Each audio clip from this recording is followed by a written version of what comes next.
Was this really just a simple mistake, or was it something much deeper and way more dangerous? Honestly, think about it for a second. Is Port Charles actually witnessing the birth of a brand new, darker alliance, or are we just watching three people drown in their own messy secrets? The whole vibe in town has shifted from a slow simmer to a total explosion lately. It all started with a betrayal that Jack Brennan never saw coming, and the fallout is honestly kind of terrifying.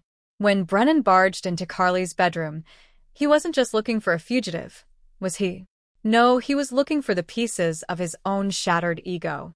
Seeing Valentin Cassadine there, and not just as a rival, but as the man Carly actually chose to sleep with, turned a professional hunt into a personal bloodbath.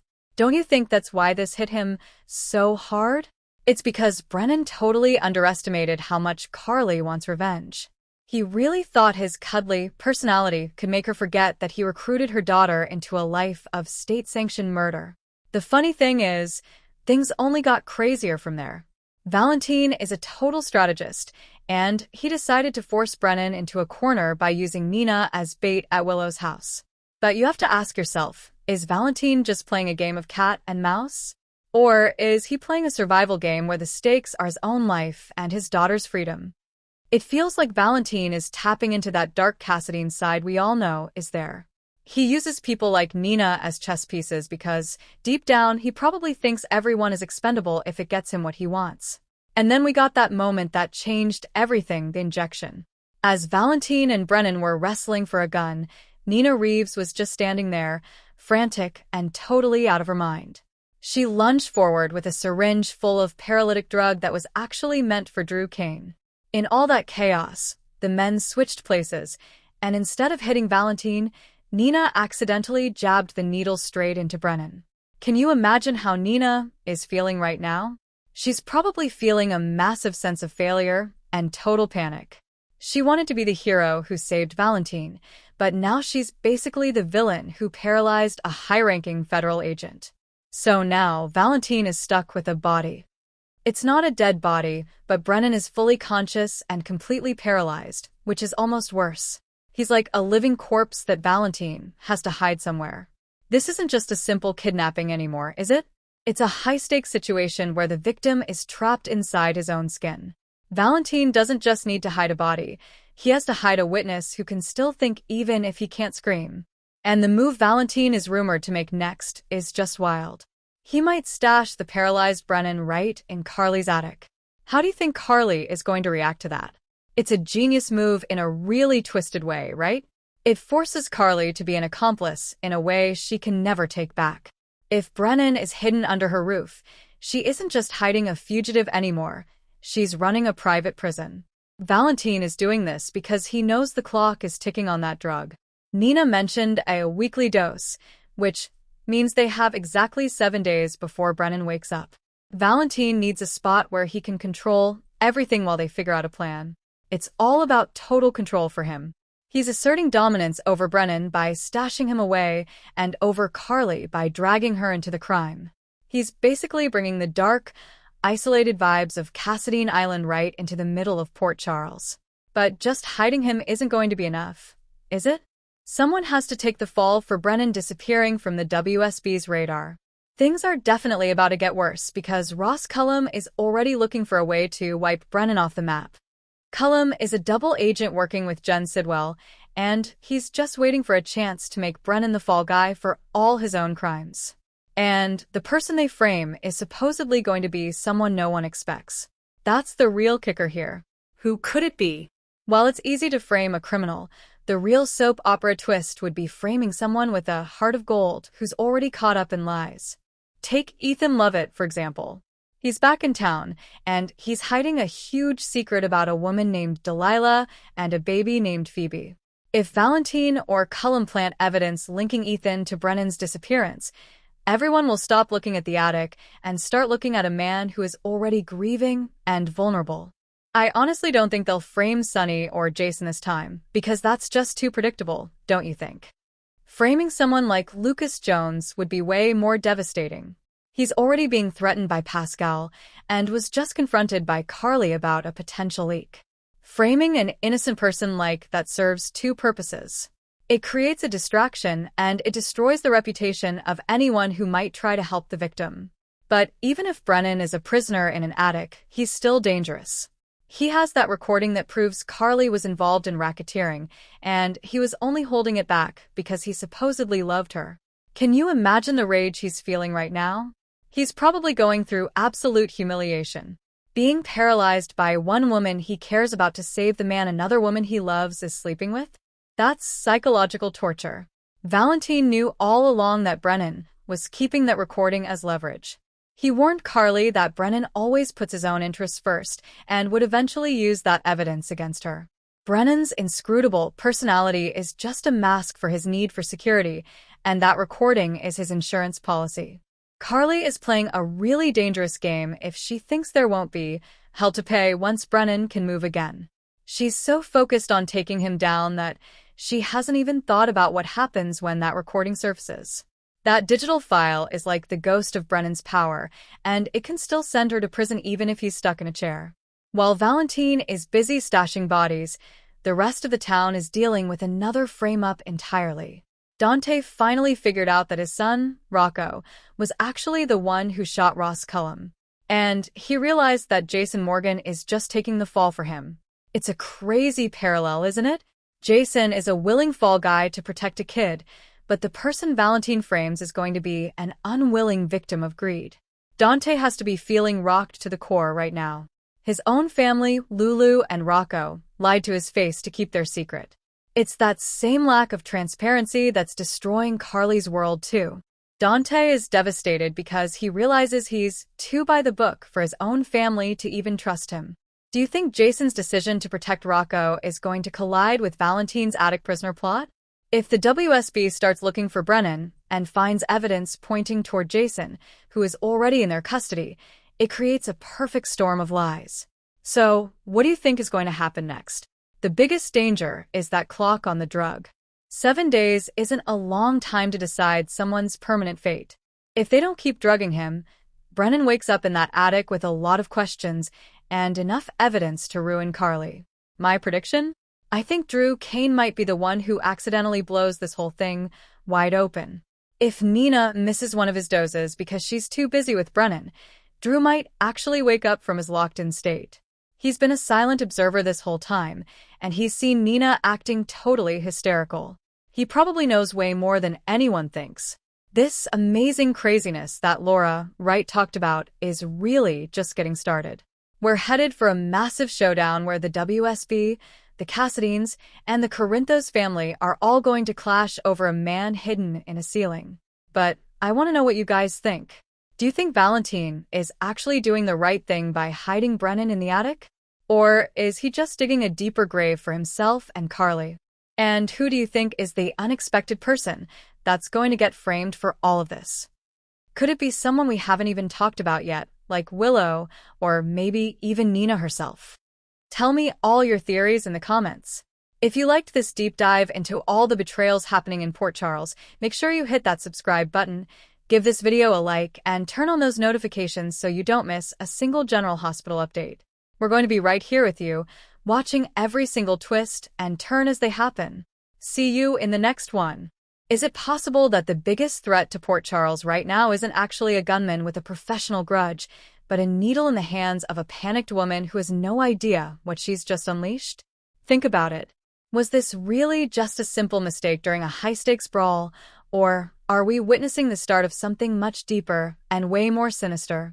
You have to wonder, when the dust finally settles in that living room, who's going to be left standing, and more importantly, who's going to be the one forced to pay the price for a crime they didn't even commit.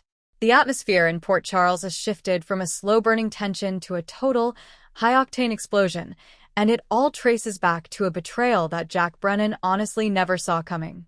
When Brennan barged into Carly Spencer's bedroom, he wasn't just acting as a WSB agent looking for a lead on a fugitive. No, he was looking for the pieces of his own shattered ego. Seeing Valentin Cassadine there, standing on that balcony with a gun pointed at him, was the ultimate slap in the face. It wasn't just that Carly was harboring a wanted man, it was that she chose Valentin over him.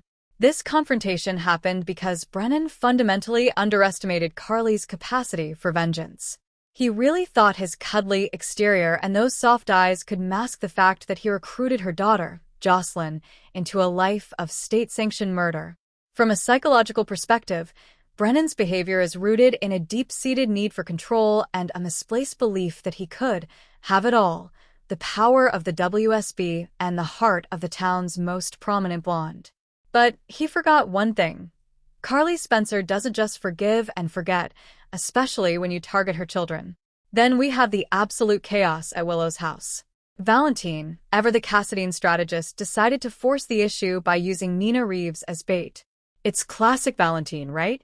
He uses the people who supposedly matter to him as pawns on a chessboard because, in his mind, everyone is expendable when his daughter's safety or his own freedom is on the line. The brawl that followed was something straight out of a thriller, but the real game changer was Nina. Frantic, hysterical, and completely out of her depth, she lunged forward with a syringe filled with a paralytic medication originally intended for Drew Kane. In that split second of total confusion, the men switched places, and instead of hitting her target, Nina jabbed the needle straight into the WSB bureau chief. Now, Brennan isn't dead, but for all intents and purposes, he's a body that Valentin has to deal with. He is a fully conscious prisoner trapped inside his own paralyzed skin. Nina is likely feeling a crushing sense of failure and pure, unadulterated panic right now. She wanted to be the hero who saved Valentin from a bullet, but instead, she became the villain who kidnapped a federal agent. This irony is delicious, isn't it? The very drug Nina and Willow were using to keep Drew locked in has now become the cage for the man who is supposed to be their ally. I honestly think this is the most brilliant and twisted development we've seen in months. It turns a standard soap opera rivalry into a psychological horror story. If Valentin follows through with the rumors of stashing Brennan in Carly's attic, the stakes don't just go up, they go through the roof. But hiding a body is only half the battle. In a town like Port Charles, someone always has to take the fall. The last person anyone expected is the phrase that should have us all on high alert. So, let's talk about the candidates for the most epic frame job in General Hospital history. First on the list has to be Lucas Jones. Why Lucas? Well, let's look at the situation analytically. Lucas is a well-respected doctor with a heart of gold, which makes him the perfect, unexpected target. He's already being threatened by Pascal, an associate of the dangerous Jen Sidwell. But even more damning is the fact that Carly has already accused Lucas of leaking her affair to Brennan. From a writing standpoint, framing Lucas would be a devastating blow to the family dynamic. It would force Carly to choose between her loyalty to her brother and her need to cover up her own involvement with Valentin. Emotionally, Lucas is already in a vulnerable place, grieving Marco and trying to navigate the messy politics of Port Charles. If Valentin or the corrupt WSB director Ross Cullen plants evidence linking Lucas to Brennan's disappearance, the town's focus would immediately shift. People would ask, did the good doctor finally snap under the pressure? Did he use his medical knowledge to incapacitate a federal agent? It's a classic trope. The person with the cleanest hands gets the dirtiest reputation. My opinion? I think framing Lucas would be a masterstroke of cruelty. It destroys the moral high ground of everyone in Carly's circle. Psychologically, this move would be about total isolation. By framing Lucas, Valentin ensures that Carly has nowhere left to turn but to him. But then there's Ethan Lovett. The clever rascal is back in town, and he is playing his cards incredibly close to the vest. We've seen him burning photos of a woman named Delilah and vowing to keep secrets about a baby named Phoebe. Ethan is operating in the shadows, which makes him a prime candidate for a scapegoat. If you're Director Cullum and you need to wipe Brennan off the map, why not blame the guy who is already acting like a fugitive? Ethan's history as a con artist gives the frame job a level of plausibility that the WSB could easily exploit. He's the son of Luke Spencer and Holly Sutton, meaning he has the outlaw DNA that makes people suspicious of him by default. I find it fascinating that Ethan is struggling with so much internal grief right now. He's looking at baby Phoebe with tears in his eyes, feeling the weight of a secret that clearly haunts him. If he were framed for Brennan's kidnapping, would he even fight back? Or would he be so consumed by his own guilt over Delilah that he'd just let the hammer fall? This is a unique angle to consider, a frame job where the victim is too distracted by their own personal tragedy to mount a proper defense. I disagree with the idea that Ethan is just back for a simple adoption story. There is something much darker under the surface here, and a frame-up might be the only way to drag his secrets into the light. Now, let's look at the person who might actually be the most dangerous player in this entire mess, director Ross Cullum. We know he's a double agent working with Jen Sidwell. We know Brennan was getting too close to the truth. Spoilers suggest a major twist where Cullum actually frames Valentin and Carly for the hit on Brennan. This is a total two birds, one stone scenario. Cullum needs Brennan gone to protect his own skin, and he needs Valentin and Carly neutralized because they know too much about his operations. If Cullum finds out that Brennan is stashed in Carly's attic, he doesn't even need to plant evidence. He just has to discover the paralyzed prisoner and call in the tactical teams. From a psychological perspective, Cullum is a predator who thrives on the chaos of others. He's watching Valentin and Carly scramble, and he's probably laughing. He represents the system gone wrong, the authority figure who uses his power to crush anyone who stands in his way. I think we often forget that as bad as the Cassadines can be, a corrupt government official with a WSB badge is infinitely more terrifying. They have the resources of an entire nation to help them lie. My prediction? Cullum is going to play the long game. He'll let Valentin and Carly think they're in control for just a little bit longer, only to pull the rug out from under them in the most public way possible. Of course, we can't talk about Fall Guys without mentioning Jason Morgan. Poor Jason. He's already the designated martyr of Port Charles. He's currently taking the fall for Rocco Falconeri because he wants to protect a child and preserve the peace for Dante and Lulu. It would be almost too easy for the WSB to just pile on additional charges. If Brennan goes missing, and Jason is already in custody for shooting Cullum, the narrative writes itself. Enforcer Jason Morgan eliminates WSB bureau chief to protect his criminal interests. It's a story the public would buy in a heartbeat. The psychological layer here is tragic. Jason's entire identity is built on self-sacrifice. He views himself as a tool to be used by the people he loves, and the villains of Port Charles know exactly how to exploit that. But would framing Jason be unexpected? Not really. That's why I'm leaning toward the Cullum twist or the Lucas frame-up. To keep a YouTube audience engaged, you need a shocker, something that makes people scream at their screens. Framing Jason is Tuesday. Framing Lucas Jones is a season finale. But wait, what if the person being framed is Jack Brennan himself? Valentin previously threatened to turn Brennan over to Cullum, explicitly stating that the director would love to make Brennan the fall guy for his own criminal activities. Imagine the irony. The victim of the paralysis is framed for his own crimes against the WSB. They could make it look like Brennan went rogue, faked his own disappearance, and is now working with Jen Sidwell. By the time the drug wears off and Brennan can speak again, his reputation would be so thoroughly destroyed that no one would believe a word he says. It's the ultimate gaslight.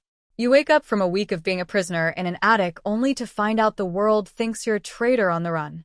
Brennan is already feeling heartbreak and absolute rage and humiliation. Being framed for his own victimization would be the breaking point for a man who prides himself on being inscrutable. This would transform Brennan from a complicated antagonist into a full-blown agent of chaos. I honestly believe that if Brennan is pushed this far, the recording he has of Carly's racketeering will be the least of her problems. He won't just want her in prison, he'll want her to feel the same level of total, paralyzed helplessness that he's feeling right now.